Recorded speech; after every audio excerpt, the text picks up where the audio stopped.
Adequate notice of this meeting has been provided to the Co-Star, the official newspaper of the Borough of Belmar, and the Asbury Park Press on December 22nd, 2021, and notice of this meeting was posted on the bulletin board of the municipal building. Take roll call. Councilman Brennan? Here. Councilman McKinney? Here. Mayor Walsifer? Here. Councilman McCracken? Here. And Councilman Carvelli is absent.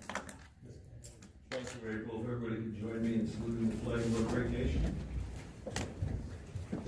I pledge allegiance to the flag of the United States of America and to the republic for which it stands, one nation, under God, indivisible, with liberty and justice for all. Everybody can just remain standing for a moment of silence for our troops, their families, all our first responders. And I have to mention Barbara Igley, a former councilwoman who passed away, and Walter Gant, who was a big part of our Belmar Marina community, also passed away.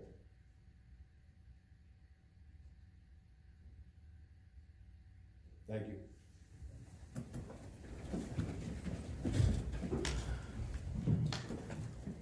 Okay, workshop. As everybody knows, we have a resolution on here suggested by our chief of police to move our park movable along the boardwalk from 10 p.m. to 1 a.m. The reason for this is, I'm going to let the chief explain it a little bit. The last pop-up car show that we had put all over their social media to make sure they don't get here till 10 o'clock at night because it's free parking along the boardwalk. So we've been having a lot of discussions. Last Friday, we had discussions with the Attorney General, State Police, New Jersey Transit, everybody that's involved with all the mayors.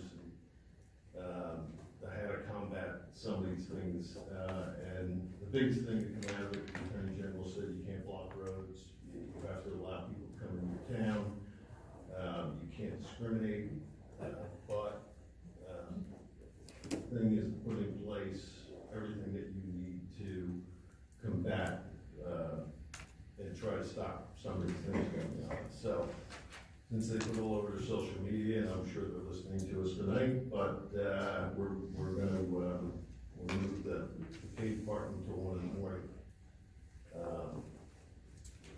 So, Chief, if you want to just expand on that a little bit. So after the last pop-up car meet, which happened during the Seafood Festival, I met with the borough administrator and Ryan DeLay, fire marshal, trying to figure out other ways we can combat these events from happening. In those conversations and phone calls to the corporate office in 7-Eleven, I'm not sure if borough administrator was going to speak about this. We were able to get cooperation this time with them due to Title 39 under the motor vehicle and the traffic violations laws. We needed to have them request that we are able to take authority over the parking lot because it is private property. So that has since been done. We do have the permission that if they do come back into town, we'll be able to shut down the parking lot and issue any violations that we see or observe, or ask them to leave, if not, remove them from that parking lot. 7-Eleven also received 4 charges under the fire code by Fire Marshal DeLay, so they will be receiving those. And then, again, as you said, with the posts that they're putting on the social media, now they're posting, let's go at 10 o'clock, the parking is free. I think if we expand and extend the parking till 1 a.m., may not stop them, but it'll certainly help, you know, them coming into town and parking. So that it's my recommendation that we change that to 1 a.m. Thank you. This is Administrator Kirschmeyer. We just expand a little bit on the 7-Eleven situation that we reached out to corporate. Yes, thanks, Mayor. Every time we went down to the owners of 7-Eleven, they gave us information that corporate policy would not allow them to close down either the store or the parking lot. On May 21st, when they had the last pop-up car show, we had pictures of the entire lot blocked. Like Chief Scott said, Ryan DeLay issued summonses to 7-Eleven, and I had called the corporate office, advising them that we weren't getting any cooperation, where I could send more charges to the corporate office, at which time they had the regional manager from 7-Eleven Corporation call me. I explained the situation, and they agreed to change the policy as soon as we know if there's going to be any action down there by any type of event. They're going to purchase their own barricades, and they're going to barricade their property. So, like the chief said, we had them sign an agreement where our police department could enforce Title 39 on their property. So, I'm also addressing, I know that they haven't been a great neighbor. I told the corporate office at 7-Eleven on 8th and Ocean has not been a good neighbor, based on the complaints I've gotten over the past few years. And we're working with the corporate office to clean that all up. So, it's a step in the right direction to try to keep some semblance of order down there on Ocean Avenue when we do have these events. Thank you. Any of the council members have any questions for the chief? I actually do, Chief. If someone's driving down the street with a muffler that's very loud, that is in itself a ticketable offense, correct? Yes. During the day, during the night, all times? Okay, because I had several residents ask me, is this something they could be pulled over for? And I was unclear. So that is in itself a Yes. problem, just the sound, right? And it doesn't matter what time of day, it could be okay, just making sure. Anyone else? Thank you, Mr. Mayor. Chief, I would really appreciate all your work on this. Yeah. And also Business Administrator Kirschbaum, all the effort to make the connection with corporate, for 7-Eleven to deal with that. You know, having to pay for parking along the boardwalk until 1 o'clock in the morning is fairly draconian, in my opinion. But I think, quite frankly, it's come to this. Maybe the people with the car rallies will finally get the message that, yeah, you can visit, but we don't want that. And you know, if that's what you want to do, you're not welcome here. You know, let's just see what happens. But I'm going to support you. I want to tell you, I really appreciate all the work you've done. Yes, thank you so much. Jim, okay. All right, I don't think I have anything else for workshop. April, do we have any petitions? I have not received any petitions. Okay. Approval of the minutes, May 17th and May 21st. Can I have a motion to approve the minutes for the May 17th meeting? Motion. Second? All in favor? Aye. Anyone opposed or abstain? And then can I have another motion to approve the minutes of the May 21st meeting? Motion? Second. Councilman Brennan? Yes. Or all in favor? Yes. Everybody was here. Anyone opposed? Okay, which the council president, Craig. Yeah. Report this evening from the Shade Tree Commission.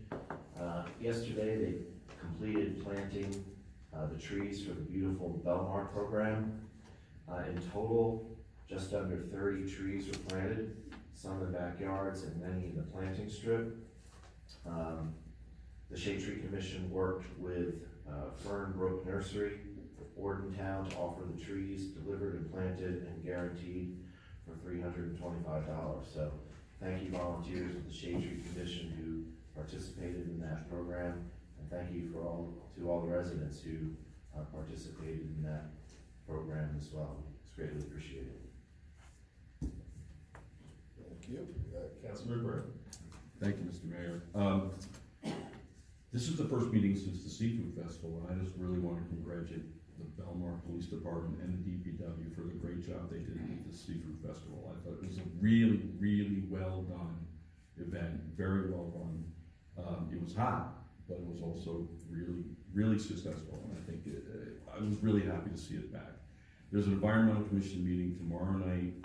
The Tourism Commission that was scheduled for today has been rescheduled to next Wednesday, and next Tuesday there's a Harbor Commission meeting. The only other thing I need to add is that the walking tour podcast of the Belmar Treasure Trail, all the signs have been ordered, and we're actually awaiting delivery of the first bunch of them within the next week and a half.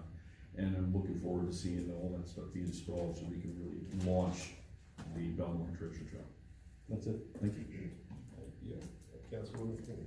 Thank you, Mayor. I concur with Councilman Brennan about what a great job the Seafood Festival. Everybody did a wonderful job, the police, the DPW, everybody involved. It was a really great event and great to have back. My next ADA meeting is actually next Tuesday the 14th. We haven't had one since the last meeting. The next recreation meeting is actually tomorrow, so I will be able to report on those next meeting. Quick around the schools. Belmar Elementary School, they're having their 8th grade dance June 15th, and then June 16th is graduation for the 8th graders. The June 17th is their last day of school. St. Rose Grammar School, Thursday, June 9th is 8th grade graduation, that's this week. Last day of school is next week, June 16th. And then St. Rose High School seniors graduated last night at Monmouth University. Classes end actually this Friday for the underclassmen, and finals are all next week, the 13th to the 16th, and finished on the 16th as well. And that's all I have. Thank you. Just to bring up the Field of Dreams that was scheduled for Saturday. Teams that were supposed to play are looking at the weather, and we're moving that to the 25th because they feel more comfortable instead of setting everything up when it starts raining. They don't want to play in the rain, so we're going to move that the whole program to June 25th. I want to talk a little bit about on July 1st. We're having an event to light up the Taylor Pavilion as part of our 150th year anniversary. There's a company coming in. They're going to do a whole big light show on the Taylor Pavilion before the fireworks start, about 45 minutes, and we're going to be raising money for the Wounded Warriors that night. So it should be a really good event. We have a rain date of Labor Day, the Friday before Labor Day, if it happens to rain, but we're hoping it doesn't. So that event is scheduled. All the signs for the fire board, all the new signs are in, so you're going to be starting to see them come up on the boardwalk very shortly, because they got all delivered, right? Business manager, yeah.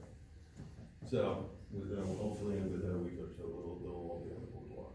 So that's all I have. But I mean, one other thing, I know Councilman Brennan had mentioned it, but the events that we had for the Seafood Festival, everybody did a great job. DPW, Police Department, and we made it through the first big weekend, which Memorial Day was a record for the beach on Memorial Day. There was a lot of people on the beach, so everybody did a good job. So I want to thank all of them. And that's all I have. So we're on to public session on any of the resolution items. If anyone would like to speak on a resolution listed on the agenda, please step forward, state your name and address. I have to see anyone.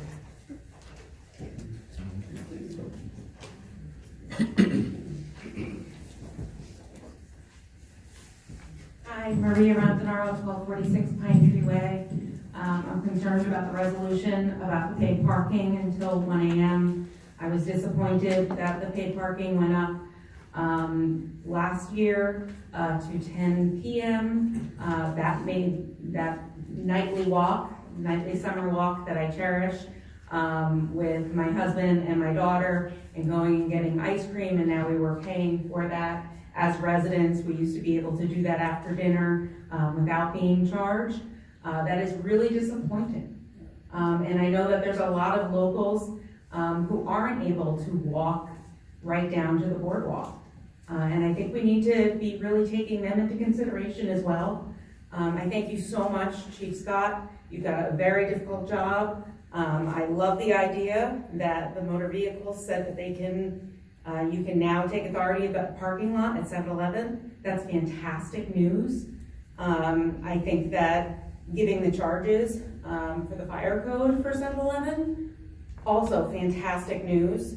But I'd like to look at other avenues without taxing the locals, the ones who are the law-abiding citizens doing the right thing. I just feel like it's just too easy to rack up all of these charges, and we're feeling them. We're feeling them.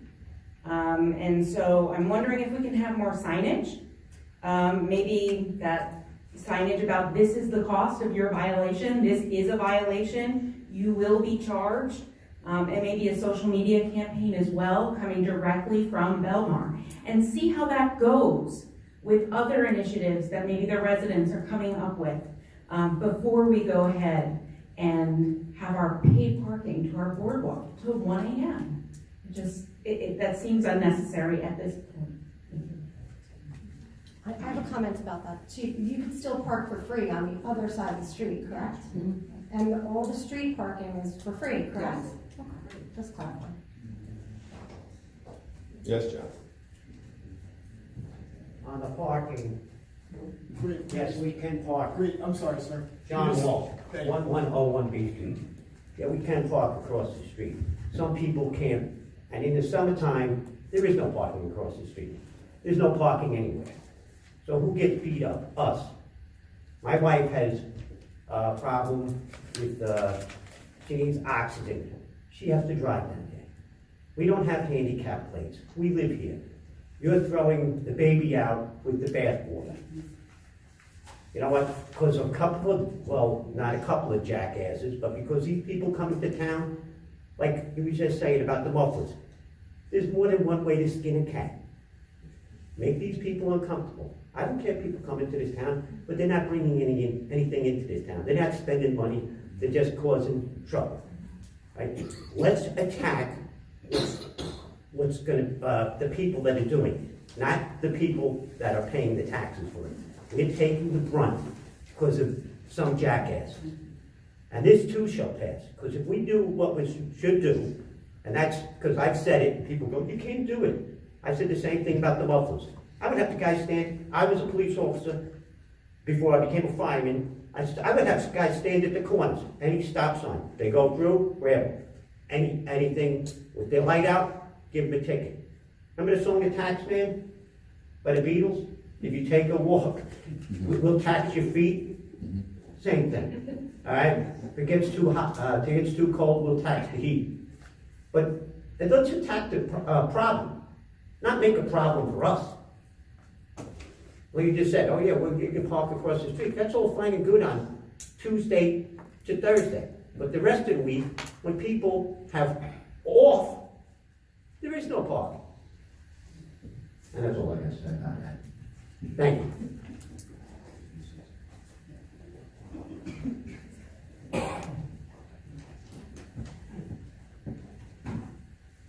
Hi, I'm Jim DiOrio, 217 8th Avenue. I think one of the issues, you've addressed one of them with, clamping down on 7-Eleven. But the problem is, all the residents on 8th Avenue, we hear the sound for 4 hours at a clip. So these cars are gonna come into town and just drive around and around, whether they can park at 7-Eleven or not. And I think you need to address, that's the root cause of the problem, is the speeding and the loud exhaust systems. And you're clamping down on 7-Eleven, it's probably 15 parking spaces. And you should know that last year they put a pod in 2 of the spots, and I went to code enforcement to say they really shouldn't have a pod in their parking lot, taking up 2 spaces that they got their CO for. And the pod is back, and you should also know what they're storing in the pod, which are plastic water bottles. And anyone with medical background knows that there's thermal degradation of all those water bottles that we're selling to residents in this town. And that pod has to be 120 degrees in the summer. And I went to code enforcement last year. By the time they got them to move it, it was October, all right? The pod is back. 7-Eleven is a bad neighbor, and we should do everything possible to clamp down on them, but that's not gonna stop the noise and the speeding. So, that's all I have to say. Chief, when we went to 10 p.m., that actually was a good deterrent for them, correct? It was. Yeah. Yeah. So I know it's a tough balance, and like Mr. Durio said, to listen to them and I'm sure they're gonna be here probably tomorrow night because they monitor our meetings. I mean, we need everything in our power to figure out how to deter them from coming to our town. They won't go to Asbury because of the paid parking. They won't go to a lot of other towns because of paid parking. So, I know it's a hardship to 1 in the morning. We talk to the businesses down there, they don't have a problem with it because them coming into our town doesn't help their businesses, so. I still feel pretty strongly in moving it to 1 o'clock for summertime. April? Can I have a motion to close the public session? Motion. Second. All in favor? Aye. Can I have a motion to approve the resolutions as listed on consent agenda number 1? I'll make a motion. Second. Councilman Brennan? Yes. Councilwoman Kinney? Yes. Mayor Walsifer? Yes. Councilman McCracken? Yes. Can I have a motion to approve the resolutions as listed on consent agenda number 2? I'll make a motion. Second. Okay. Councilman Brennan is Abstain. abstaining. Councilwoman Kinney? Yes. Mayor Walsifer? Yes. Councilman McCracken? Yes. Okay. Next is second reading and public hearing on ordinance 2022-10. This is an ordinance amending chapter 19, section 46, which is handicap parking spaces. If anyone would like to speak on this ordinance, please step forward, state your name and address. Seeing none, can I have a motion to close the public hearing? I'm sorry, April. Just try to raise your hand. Yeah, Eugene Creamer, 4th Avenue. I think everybody can hear me, Patrick. It's all the people on the internet. Yes, Mr. Kramer. Eugene Creamer, 4th Avenue. This ordinance is going to remove one handicap parking space and create another handicapped parking space. I did check, and this part of the borough's code gets changed quite often. I did check the borough's code, and I did recognize one identified space on 204th Avenue that should be removed from the list of handicap parking spaces. So the next time this ordinance comes up for revision, I would just make a note that 204th Avenue is no longer there's no longer signage for handicap parking, and the woman that was handicapped, she died a long time ago. That's all. Okay. Chief, can you have traffic take a look at this? Can I have a motion to close the public hearing? Motion. Second. Second. All in favor? Aye. And then can I have a motion to adopt ordinance 2022-10? Motion. Second. Okay, Councilman Brennan? Yes. Councilwoman Kinney? Yes. Mayor Walsifer? Yes. Councilman McCracken? Yes.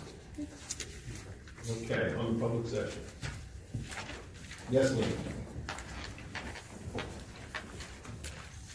Linda Sharkis, 4th Avenue. I'd like to thank the Shade Tree Commission for bringing trees to town at such an affordable cost, and we now have a red tree in front of my house. I can't wait for autumn to come along. It's beautiful. And secondly, I'd like to thank Belmar June for finally providing athletic wear for the residents of Belmar. And I think they did a beautiful job, and thank you, Suzanne, for the wonderful design. Really appreciate getting this out there and sharing what you guys wear. There you go. Thank you. Yes, the Shade Tree Commission does a great job for us. Anyone else? Yes.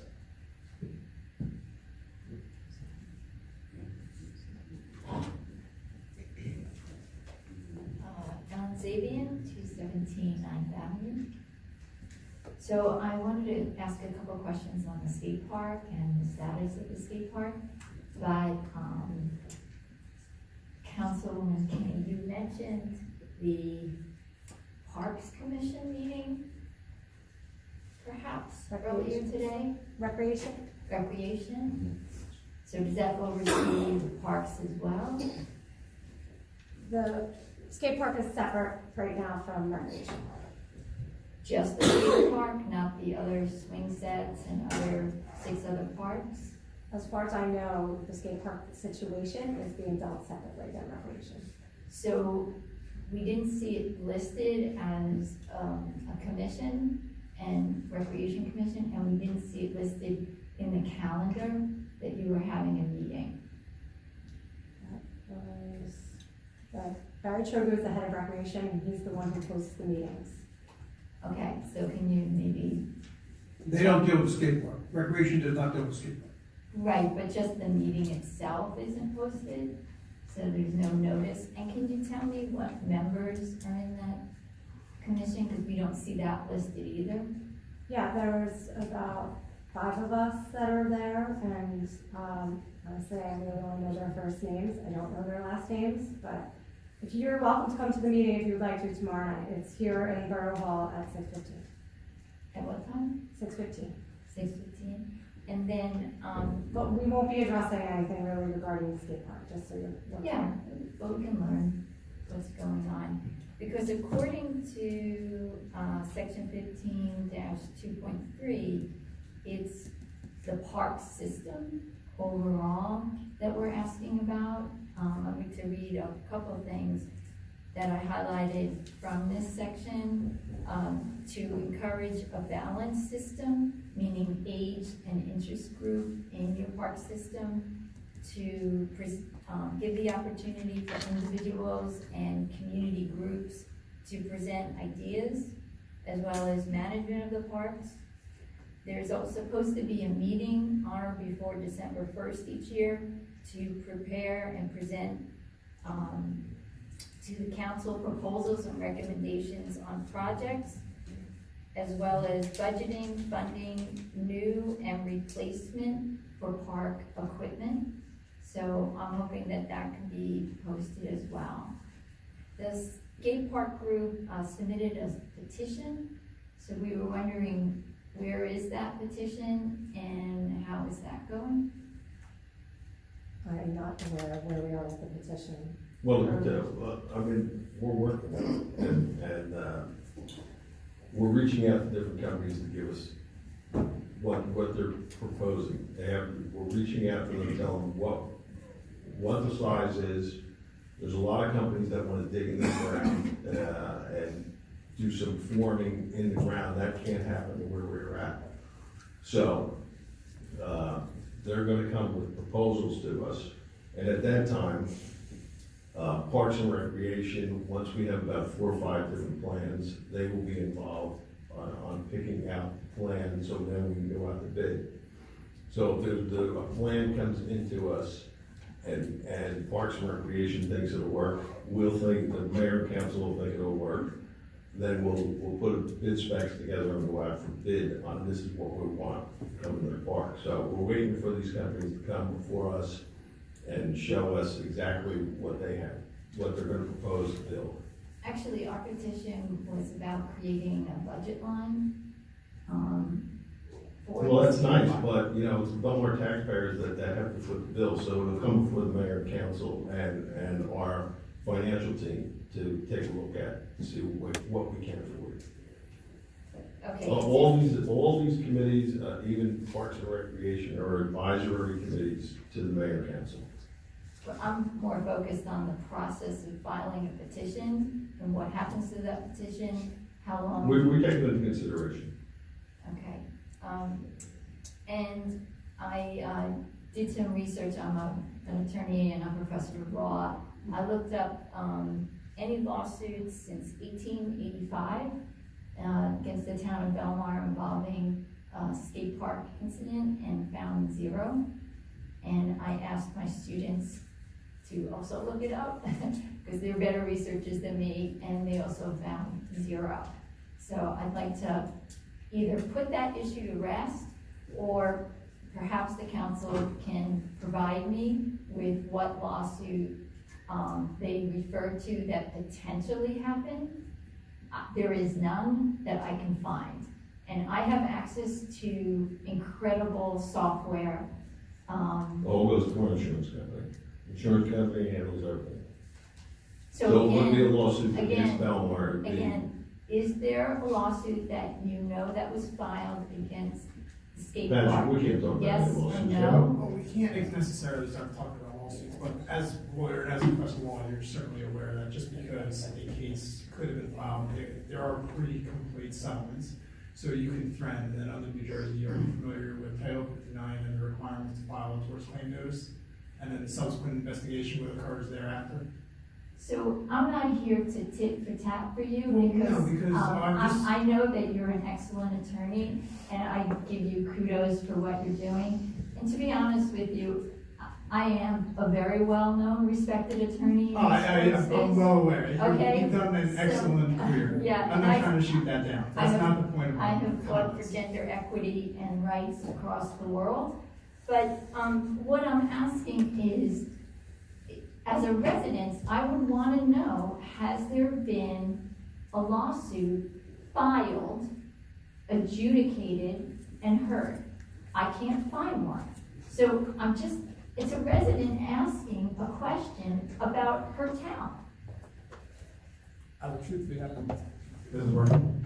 I would have to look into it. We were appointed in 2019, so if a lawsuit did occur prior to our appointment, we would have to reach out to the insurance carrier to figure out which law firm it was issued over Right. to. Because it's almost like a funneling cloud where the torts claim notice comes in, then it gets sent over.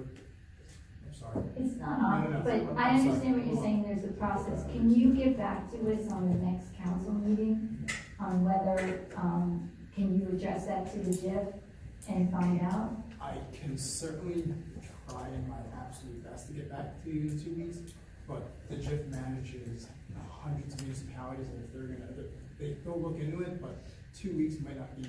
So the JIF is, I can ask a public record from the JIF. Absolutely. Yeah, and so is that what you're doing in essence, or you don't have to ask a public record? No, because I work on, the JIF is the insurance carrier that assigns the cases to Right. whoever the attorney is. 9 times out of 10 it is the township attorney, but just because you are the township attorney doesn't necessarily mean I get assigned representation.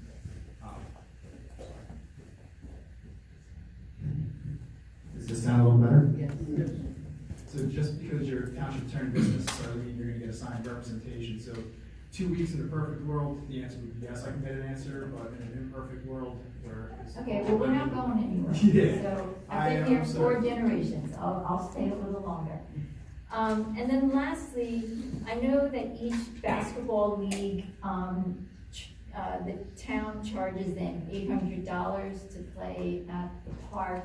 I was curious, I couldn't find on the budget where that income comes into and whether it's dispersed within Dempsey Park itself, or is it funnel into another fund? So if someone can tell me where I can find it in the budget of the revenue stream from the leagues and then the expenditures on the park itself to repair and upgrade and so forth? Or does it get spent on other parks? I know it goes into recreation, but that normally the cost is to cover all the coaches and referees and everything like that's in there, so it's pretty much a wash, but our financial team will be here next meeting. Okay. And we'll be talking about the budget, and that'll be a question that you can ask them. Okay. Thank you for supporting the skate park. Yes,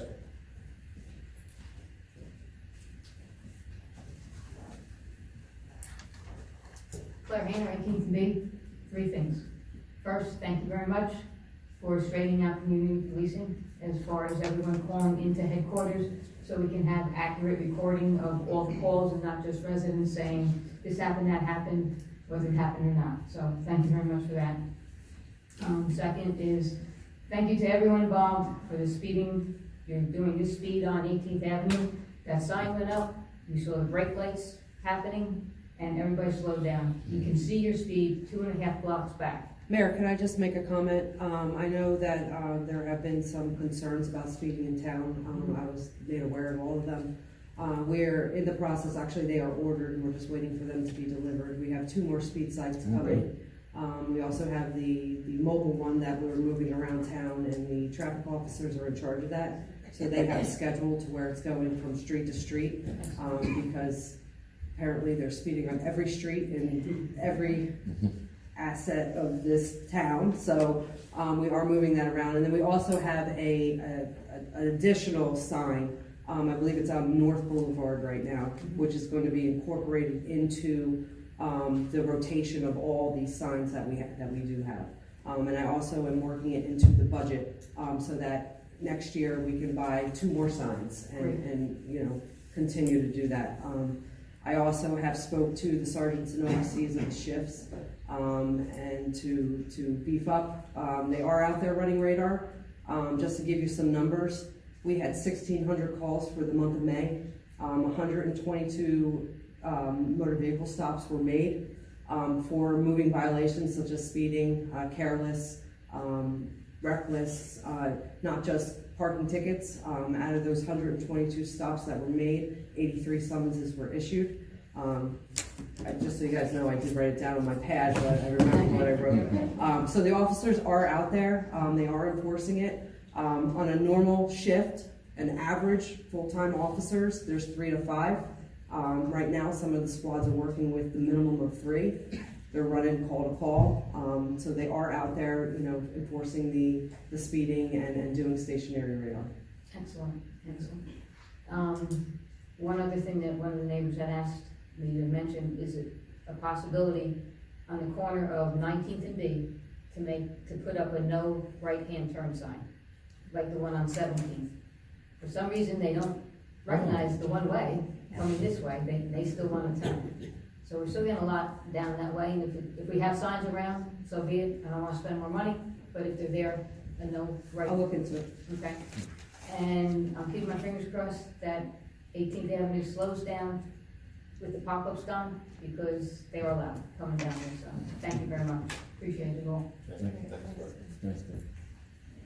Yes, John? These are easy ones. Not all. 110, 1 Good for you, Tom. Again, I'm still waiting for the chin-up bar on 14th Avenue. It's there every year. They put up the pieces of wood, and then the pieces of wood disappear. I don't know what, I mean, it's COVID's still going on. They still got one down on 4th. We'll take a look. All right? All right. Yeah, I'm not sure if it's a lifeguard or DPW puts that up, but we'll check. But it was up. They just didn't have the piece of pipe in there. Oh, it's up now. You just need a piece of pipe? Is that all they need? The post up? No, I just went by today. It wasn't there. Oh, it's not there? Nothing's- Oh, all No, right. it was up when they were doing the fences and everything, and then it was, like, it was just gone. It's still gone. I was just waiting for it to go back up. Doesn't cost any money. All right, we'll check. All right, and then the other thing, there's a pothole on your block, 11th Avenue, in front of that that White House with the guy with the dog, you know the guy I'm talking about. The 7 family, 7, Oh, yeah. right, you know the guy I'm talking about. Okay. Yeah, everybody knows that guy. Anyway, there's a pothole right across there. Nobody's gonna break their neck. At night, I ride my bicycle, I forget about it, but it's bad. I wouldn't complain, but it's bad. Nobody's gonna get hurt. It's right at 11th and Big. Yeah, it's in front of, it's in front of 11th and Big. 219, 11th. That's all I got to say about it. Thank you. All right. Anyone else? Yes.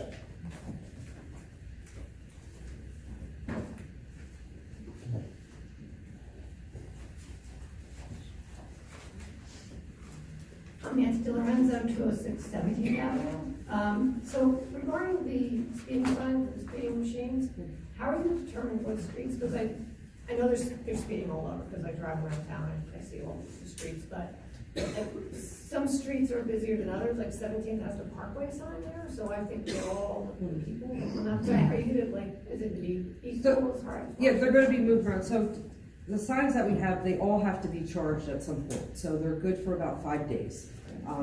So, like, the one portable little one that we have, that we usually put it underneath a 25-mile-an-hour sign, it was on 16th Avenue. It died. We brought it in, we charged it overnight, now it's on 10th Avenue. So, you know, we're just randomly moving it around town, trying to cover all the areas, but right now we have 3, so there'll be 3 streets at a time that will have this sign somewhere on the street. I wish I had one for every street. If we can work that into the budget, Mayor, maybe in the future. But just so you know, we bought 2 and it was $8,000.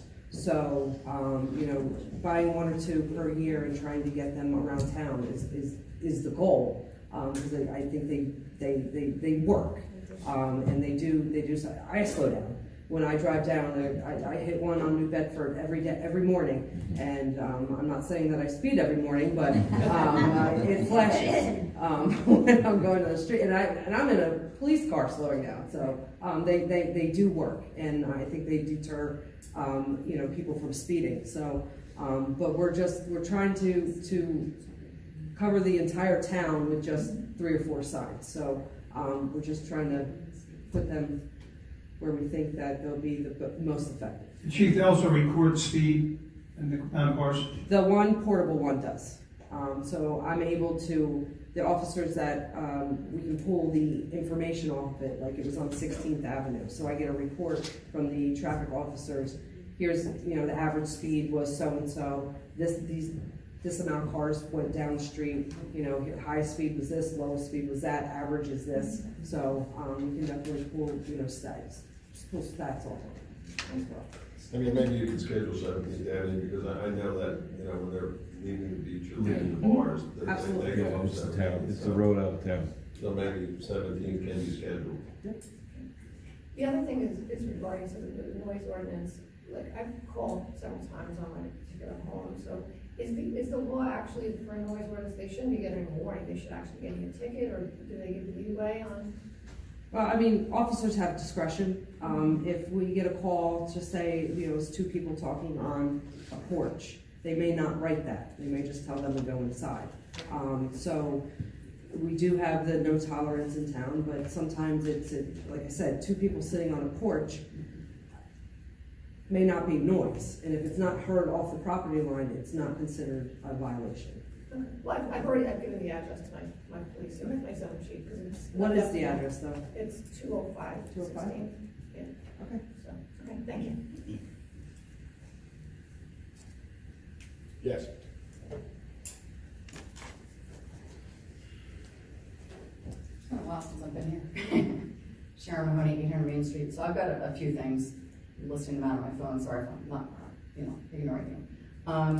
Exchanged emails with a couple of you regarding those fix-it stations. Ms. Kinney, Councilman Kinney. So the fix-it stations I mentioned are, if anybody knows about these, they're bike fix-it stations, right? You see them in parks, you know, the county parks, I see them in a lot of towns that have a lot of really, you know, bike-friendly areas. So I never got a response back from anybody regarding that. So I know we discussed it, and it's just it's a matter of buying them and budgeting for them and all that. So yeah, I think it'd be a great idea. Just have a couple yeah. along Ocean Avenue, a couple on Main Street, so people know where to go. I think it's a great idea too. Okay, right. I saw that they repainted a lot of the crosswalks in town, okay, some of the major areas, great, however, and I haven't been down the street since maybe last week, although I did see the line guys in town. So the crosswalks along E Street around the school, so 8th and 7th Avenue, really need to be repainted. Okay, like everything's scheduled, they're doing it as. Yeah, okay. So 5th and E is my other pain point. So I walk that route down 5th Avenue to E, I'm sorry, down E to 5th. I live, you know, by 8th. And then I usually cross there and then go around along the marina, along the water, and then back, you know, around Inlet Terrace. That is a really dangerous section right there. You have people flying down 5th Avenue from that light, right? And especially in the morning when the sun is in their eyes, they're not paying attention to anything else except the beach ahead of them. So And then people coming down E after dropping the kids off at school, they're just like, you know, and flying around that corner. So number one, it's really, the way that crosswalk is painted now, it's really thin lines. I mean, you did, you know, put them across, but you really can't see them. Like if you drive down that street from Main Street, just take a look next time driving there, you can't see them until you're almost on top of them. Number two, I really think it would be great to get a stop sign at that, going east. Going west, it's kind of hard because, you know, you've got those 3 streets that come into, you know, play in one place, but going east, put one in the street and one there, that would really help slow down that traffic. I mean, the speeders coming down that street, because they're not just going 25, they're going like 40, you know, down there.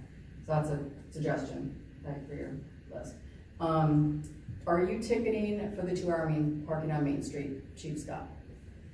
We aren't at this moment, until we get all of our staffing up, and then all the businesses will be notified that it's being done. Okay, because there are people using that as their all-day parking right now. There's a motorcycle that's parked out there all day. He puts his own little cone out, like, you know, basically that's his personal parking spot, which it's town property, not supposed to be doing that. You Where's know? that at? In front of Beach House Brewery. Yeah, all day, every day. From like 7 in the morning to like 3 o'clock in the afternoon. Okay, there was a debate on the resident Facebook group regarding angled parking on Ocean Avenue. Yeah, I saw that. Okay, so a couple questions I have. One, is it legal to park facing out in those angled spots? No, it's a state statute. Okay, I was trying to find that and I couldn't. In the state statute, in our statutes, it was really hard for me to find that. I couldn't find the DMV regulation. I'm sorry, I looked up the same thing because I saw that same conversation. The way the state statute reads, it says that if you're going to park, you have to park facing the direction of traffic in your line. Now, parallel parking is pretty easy to see. And, you know, if you're parked on the wrong side of the street, you're facing the wrong way, that's clearly a violation.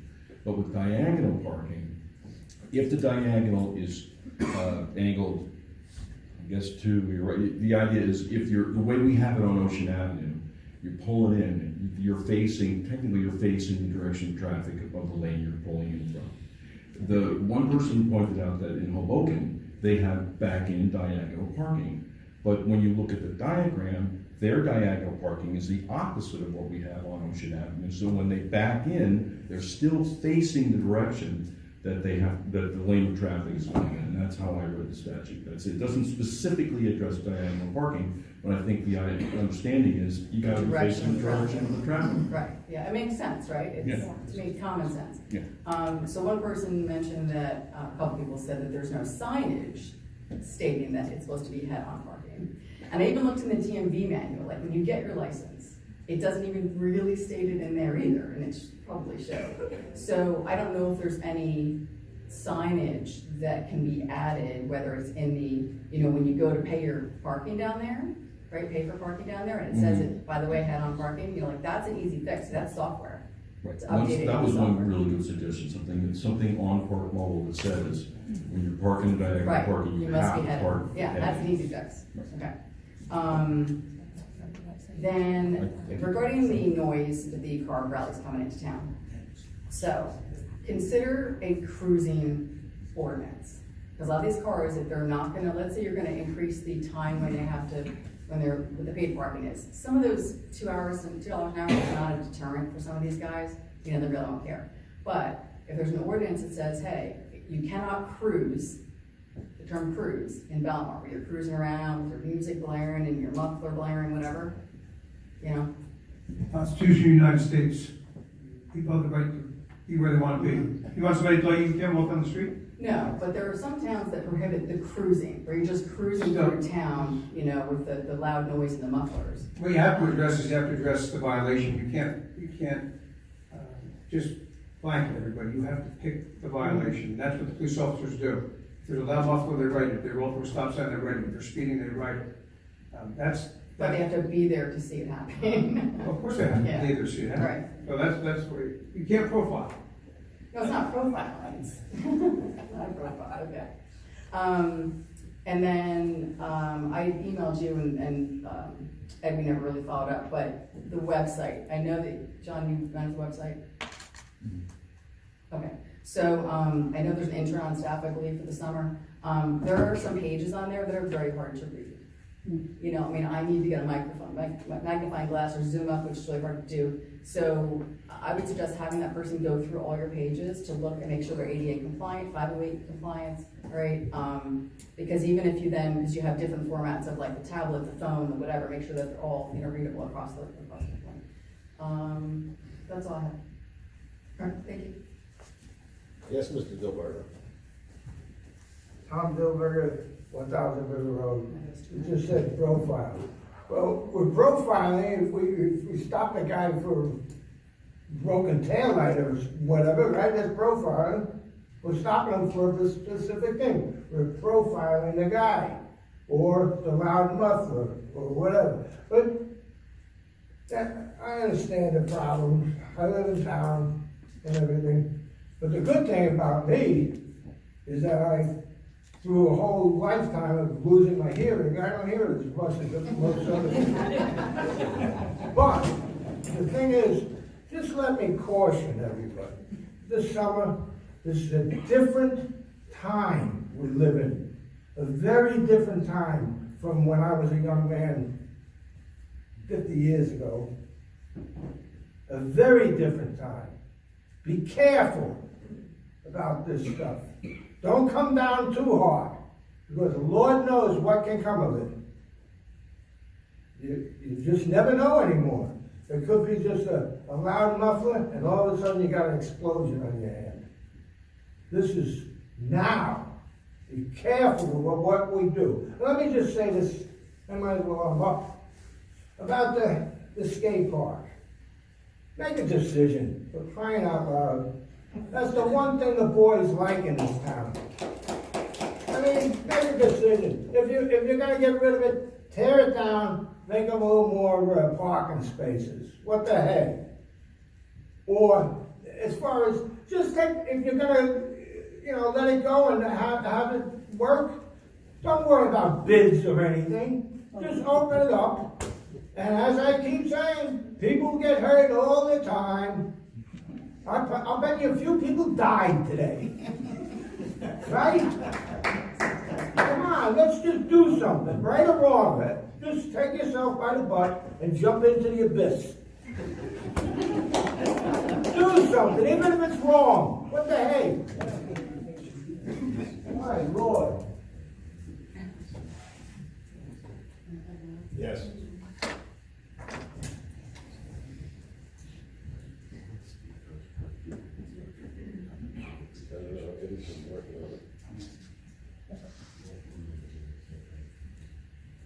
Jane Sims, 1613 State Route 71. So I just had a question with regard to what was discussed earlier when Ellen came up. You mentioned that the skate park's not included in is under the jurisdiction of the Rec Commission, but then you went on to say that Parks and Rec has to approve the plans before it will go out to bid. So No, I did not say that. I said that they will be involved after we have a couple of presentations on which park would be the one that we're looking to build. Correct. So, once they come in with their plans, and we take a look at them, Parks and Recreation will be involved in saying, we think that this would be the appropriate park for us. But up until that point, they're not involved. So first we gotta see the presentation. So Right. what do you want them to talk about? There's nothing really to talk about. Okay, well. We're waiting. Let me add to that in saying that per the skate park project, the Tony Hawk Foundation, you really need to get public input on those plans. So if you have multiple plans, if you want a park that people are going to go to and want to skate at, you need that public input. Should put it up for the public to see the different ideas. I'll say it again. Once we have these companies come in and tell us what their design and what they think would work for us, okay, that's when we'll have a lot of public input. And we'll be able to pick which one we want, and we'll go out to bid for that and see what the best price we can get. all right, as long as, it's not just a closed door meeting and, the decision is made. No, they're gonna present to the council. We're gonna have a presentation here. Okay. We're just waiting for them to, a couple of them do designs where they dig out into the ground. That Right. can't be possible in Denver I Park. understand that, I understand it's a brownfield and it can't be So they have to excavated. build it above ground. So they just need to be made to understand that that's not Right. the case here. That's the criteria you have to deal with. Yeah. Now, just to give you an example, Jackson State Park, it's all concrete and it was just built right on top of blacktop. That's a great example of a possibility of a design. Doesn't have to be exactly like that, but you get what I'm saying. It's concrete part laid on That's- top of That's what you blacktop. need to do. So That's if what you were we're to looking speak to any of these companies, I would give that as an example. for. Right, okay. Okay? Thank you. Anyone else? Yes.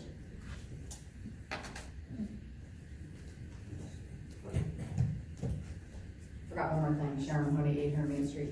I know there's an ordinance against motorized bikes on the boardwalk, correct? Yeah. Or something, okay, because other towns have as well. I think that needs to be expanded. It happened in Spring Lake, happened in Belmar to me. These kids on the skateboards that are motorized. So I think any motorized vehicle, any motorized thing, skate parks, whatever it is, just motorized, the word motorized, because the e-bikes is a specific thing. You say, oh, it's not an e-bike, I'm on a, whatever skateboard. So anything that's powered or motorized, if you just expand to that, that would cover those other ones, because he scared the Jesus out of me. I'm walking and this guy's flying by, and if I'd stepped one way over this way, or whatever way, I would have been knocked over. Yeah, So, there's no skateboarding of any kind permitted on board. It's all covered. they do it. I'm telling you, so, okay. And then, most of the bike cups are all pedal bikes, right? No e-bikes? Have you guys looked into that? Because then they'd be faster. I think we have one, electric bike. Okay. But again, it's just the cost of them compared to the. How much are they, by the way? One that we got was donated, so I'm not even sure I understand. You ask for more donations. Then they'd be faster in getting to, helping people out and whatnot or something. So, I don't know. Okay, thank you. They can't run them on the boardwalk though. Well, but I thought the police were allowed to, because it's part of the police force. They're allowed to walk on the board, no one else is. During certain times, right? The police should be allowed to all the time, in my opinion. Yes, no? No. Well, right, You're that's saying no. excellent. Yeah, I'm saying no. It would be like essentially saying, and this is crazy, it's like saying, well, police can speed whenever they want because it's a police force. They can't. I mean, if the But they're chief- patrolling, if so. patrolling, they still have to abide by the laws. They're allowed to exceed the speed when they're not so far, not so much in pursuit, that's a different word. But if there's an individual who they observe exceeding the speed limit, then yes, they can exceed the speed limit to catch up.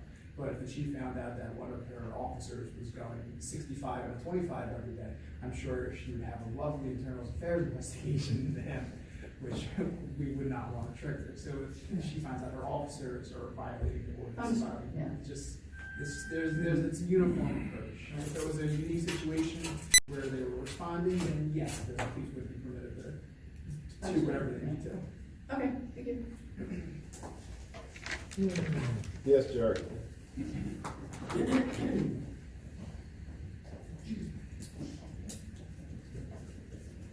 Sherry Bonifusco, 409 Fifth Avenue. I was gonna let this go, but I thought then Mr. Vargas would think less of me. Does he think I'd be sleeping, or slipping, all right?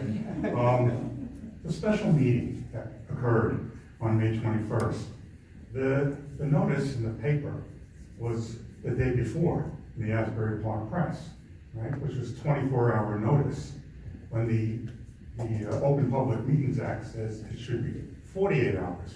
Now, I had this discussion with Mr. Dasty about a year and a half ago about the special meeting that we had about the water rate increases. And ultimately, the council decided to essentially correct it by just passing the ordinance at the next meeting, okay? So, I don't want you to think I'm slipping, but I don't think proper notice was given for that meeting. And we also have an ordinance in town, 2-6, meetings of council, special meetings. I'll just go to the relevant parts. It also refers to the 48-hour notice, but there's also a part 2 to that to that meeting that I'm objecting to too. The meeting, I have it here, had 2 items on the agenda. They had the 2022-91 resolution of the Borough of Belmar, County of Monmouth, allowing self-examination of annual budget.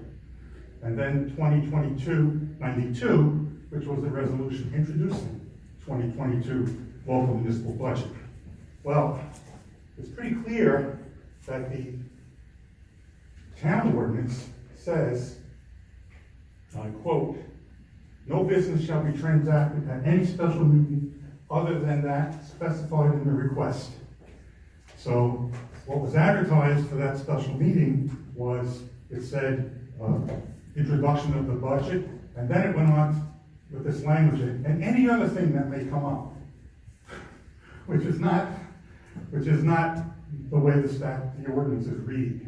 So I just want to put it on the record. I think there's two problems that occurred with that meeting. Number one, there wasn't enough notice given to the public because I didn't really know about it until I saw it in the paper, and I know a lot of people did not know about it. And the second thing was that second resolution was not specified in the notice. So I don't think that resolution should have been considered at that point. Right? So I'm not slipping. Thank you.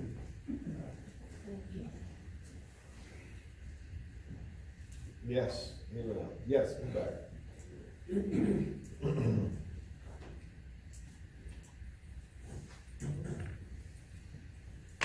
So that's Dasco 20617. As everybody knows, they had pop-up parties in Long Branch. In social media, I heard there was going to be a pop-up party in Asbury. I don't think that happened. My question to you, Chief Scott and Mayor, are we prepared to handle that situation to stop or prevent it from happening in our town? We've been having conversations, I know I have, and again with the governor last week. We've been having conversations with state, county, and the local agencies as well, state police, Monmouth County Prosecutor's Office. I'm actually in the process of getting the emergency curfew in place, that if, in fact, they show up here, we'll have that. It's the same thing that Long Branch used. So we would be able to put that into place at a moment's notice in order to do that. Unfortunately, they come down, from up north on the train or in their vehicles, but we are in constant communication with the county and state levels. I'm on a conference call twice a week with all the chiefs in the area and throughout the state, trying to figure out ways to make sure that everybody is ready and prepared for this. Are there guidelines for the residents in case that happens? How will the whole town be aware that this is happening, and how can we prepare? We would have to notify you through the Nixle system website, Facebook and all the social media outlets is how we would put it out there. So, but it is in the works that if we do have to have, put that into place.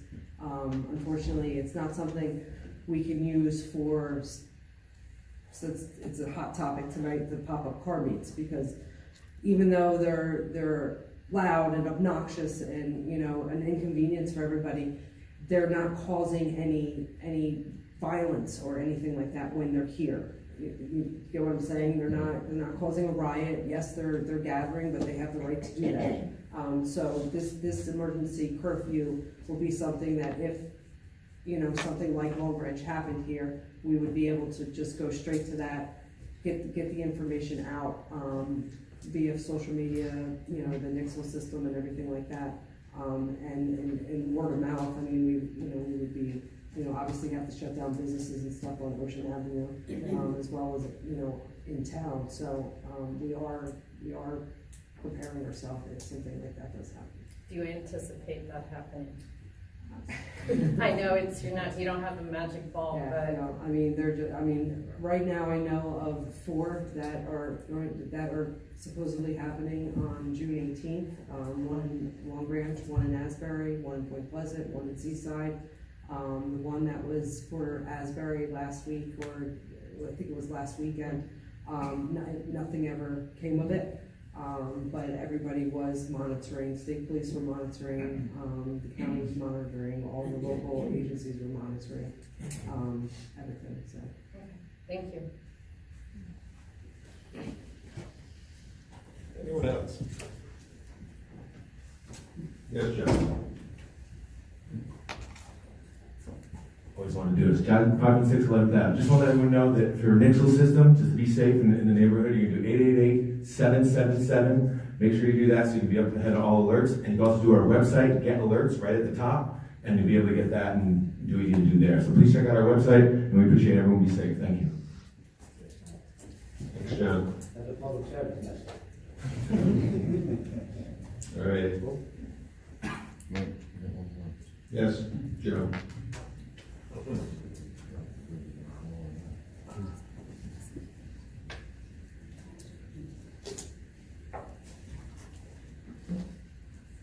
Joe McAvoy, 700 Main Street. I just got a few brief things. It's been a long night already. First of all, Mr. Vargas, I got a question for you. There was an internal affairs investigation launched that involved Mr. Kirschenbaum. We will not be discussing any personnel matters. You can't discuss the outcome of that? We will not be discussing any personnel matters. When you threaten somebody? We will not be discussing any personnel matters. All right. Good enough. Mr. McCracken, 7 months it took. The flags are looking great. They're flying when they're supposed to be flying. Half mast when they're supposed to be at half mast. I appreciate you finally taking care of that. It's nice of you to come over to me at the Memorial Day service, introduce me to your wife. That was a nice thing you did there. So I appreciate that. And this week's the anniversary of D-Day, and a lot of people don't know it, but even the greatest generation, when the Nazis took over Europe, just before the Battle of Britain, there were only 51% of Americans at the time who were in favor of going over there and fighting in World War II. So it's always been a divided nation. But the difference back then is when they made the decision, they went with it. So I appreciate your help on that. Once again, now that we have the flags all squared away, we got another flagpole out front that's empty all the time. It'd be nice if we could get the Belmar flag up there. Not every day, just when people like Cecil Lear pass away, when we honor him, or people like Barbara Eagley die. You know, maybe put the flag at half mast, put their photograph here in the in Borough Hall for a day, and just honor them for a day. You can't put the American flag at half mast. The mayor can't authorize that. But you can put a Belmar flag up there and honor citizens who, business owners in town for over 50 years, people who founded, you know, national organizations that changed sports. Cecil Lear was, he's a big deal. So, just a thought. That's all. You know, just to do a little extra to the residents.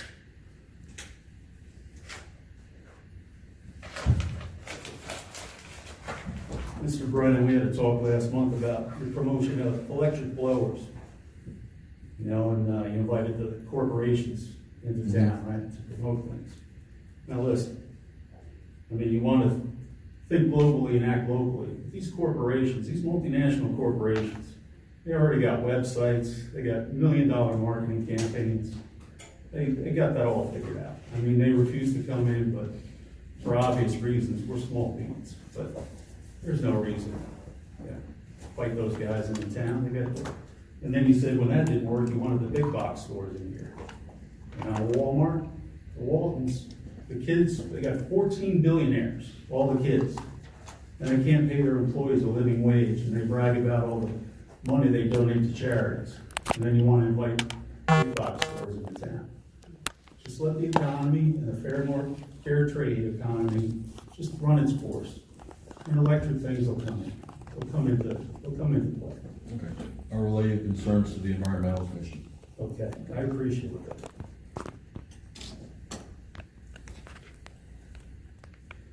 You did promote Xeriscape, and I appreciate that. Xeriscape, it's a good thing. You know, when people realize they don't have to mow, they don't have to water. The place can look beautiful. Right. They can come out the door instead of picking up the garden hose or lawnmower, they go straight to the beach and eat the rush. So that's a good thing, you promoted that. I remember you promoted no mow maze, which is a good thing. And, you know, it saves gas, water, money, noise, all those resources. Let's talk about 6th Avenue and Main Street, the building that went up. You know, I was impressed that it was Greg Capalco and came in within all the zoning regulations, right? Fits in with the decor in that block, and it's a great thing. You know, he's a responsible developer, he lives in town, I don't know him, I'm not promoting him, I don't know him from Adam, but, you know, it's a nice thing when that happens. The only complaint with that building that anybody had was it's cookie cutter style.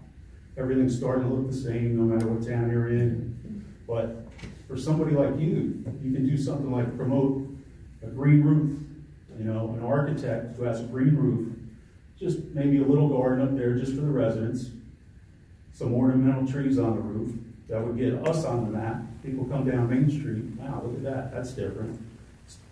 Puts the architect on the map, puts the developer on the map, and it helps the environment out. Okay, when it comes in for the redevelopers agreement, we can talk about that kind of thing with them, ask them to do that. Right. That's when that's the part of the process when that kind of thing happens. Yes, sir. And then also on 9th Avenue, Main Street, you know, they offered, well, they tore the bank down, first of all. It was sad to see the bank go, they couldn't incorporate it in the design.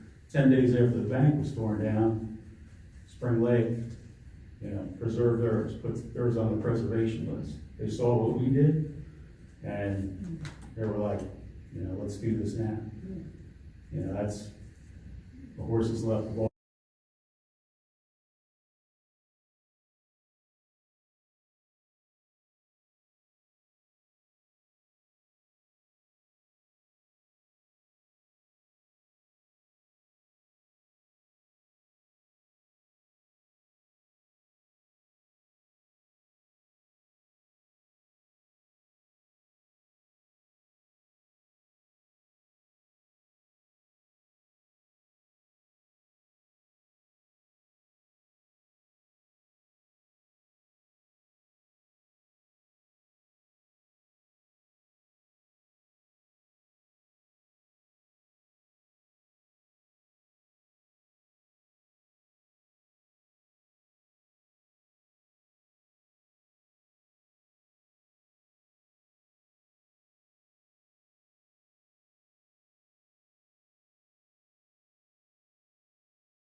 Union County now. They drive up, they lock their car, the car alarm goes off.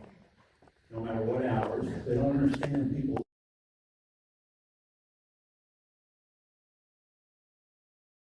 It's an epidemic.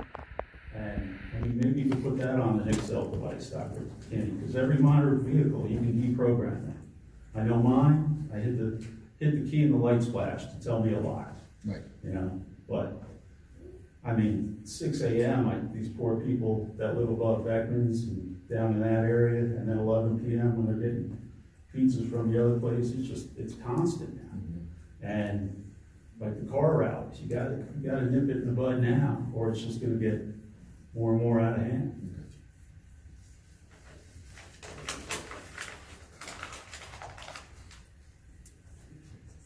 Mayor, I'm gonna finish up with you tonight.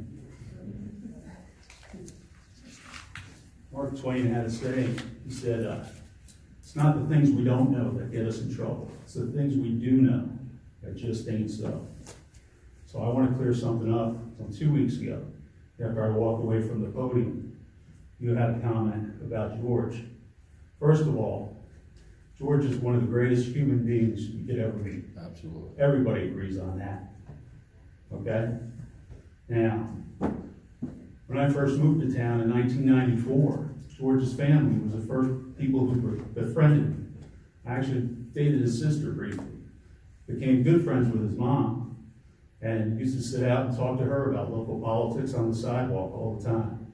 Tough lady, really tough, And George and I mean, I know I don't go back as far as you do, because I only moved to town in '94.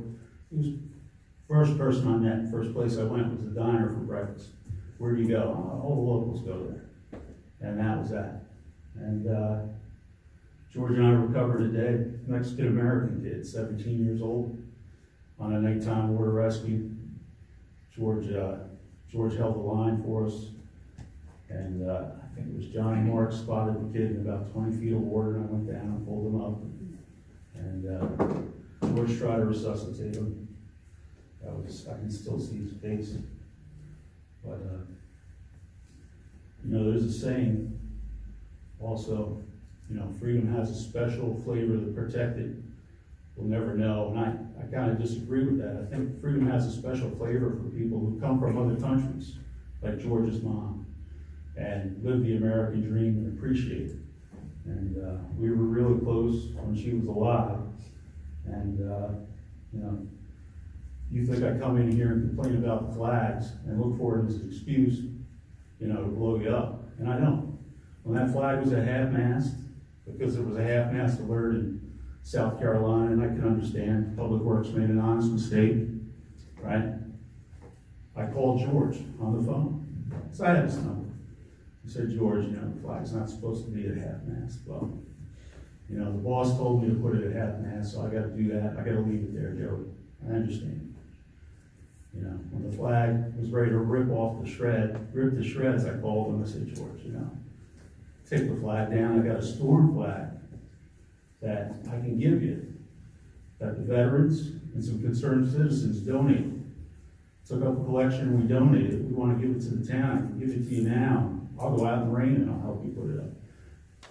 Joey, you got to give that to the bosses. I can't accept that. You got to, that's fine. I'll bring it to the council meeting and I'll give it to the chief.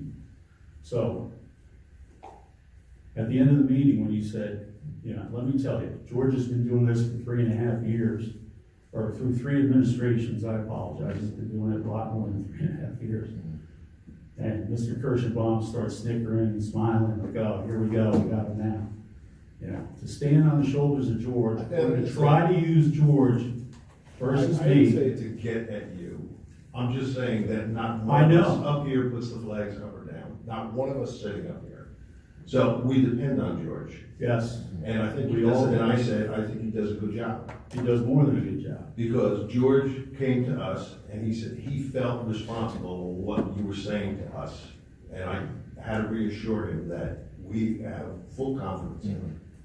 And that's the reason I said it, because George was getting nervous about putting the flags up and down. And I don't need that. He does a good job. Yes, sir. Can I ask you where the video of the council meeting went? Because it's not on YouTube, it's not on Belmar.com, it's not on your official website. And that video shows half the audience clapping, all the audience should be clapping for George. If I had stayed in the room, I'd have stood up and clapped for him. But the other half had their shoulders shrugged, and they knew you were trying to stand on his shoulders to elevate yourself or play me against him. That's, No? don't respond to that. That's Don't just respond to that? Okay, we'll move on. That game. Okay, we'll move on.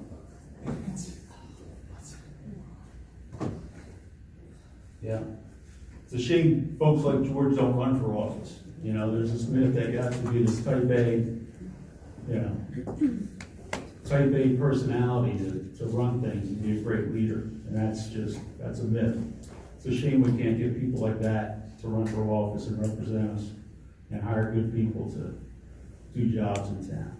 You know, I really wish people like George would do that.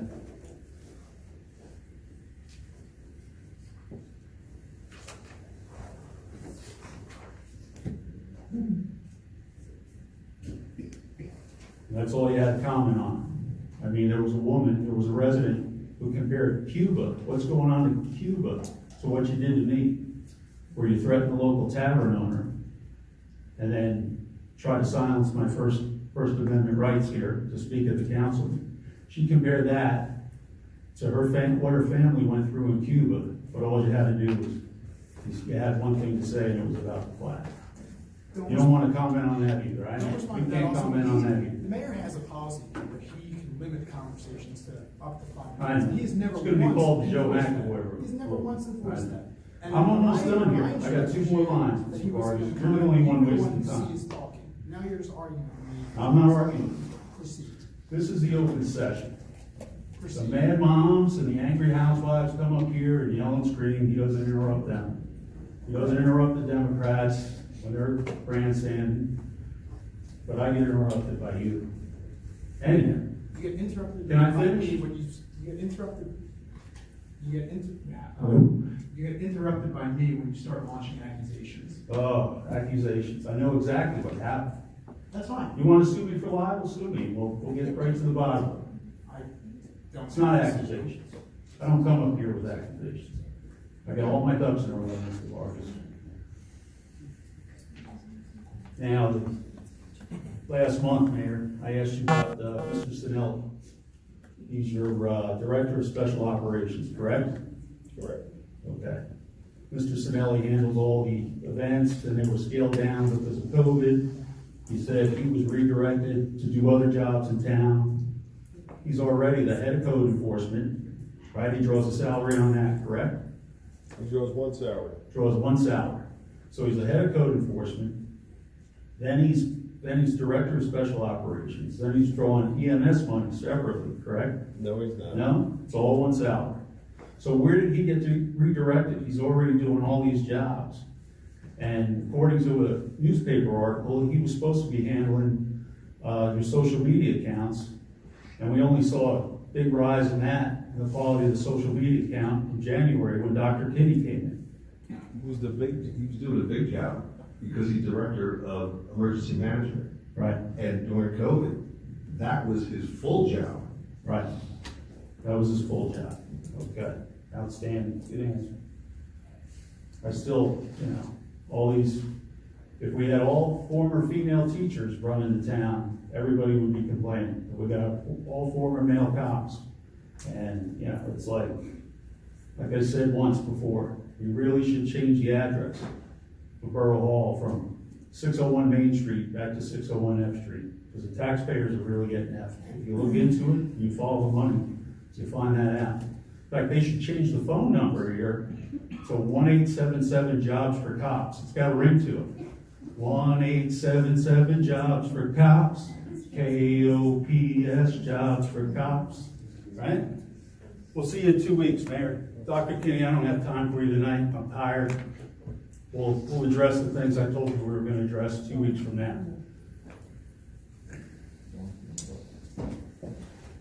Yes, Joe. I would just like to say that everyone in the borough does 15 jobs that are not their own. And they work hard, and Frank Sinelli's a great man, and he does a lot of work, and he helps me, he helps everyone, and our social media is great. Thank you very much.